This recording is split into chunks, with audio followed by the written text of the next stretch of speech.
সূরা ইখলাস কখন পাঠ করলে সাথে সাথে ফলাফল পাবেন? ভালো করে বুঝেন।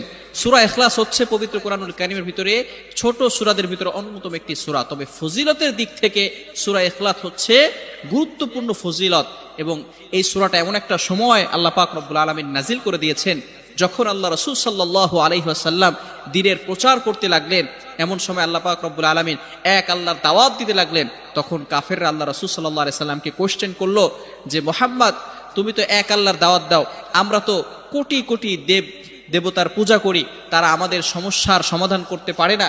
তুমি যে আল্লাহর দাওয়াত দাও সেই আল্লাহ কয়জন এবং সেই আল্লাহর সন্তান আছে কিনা?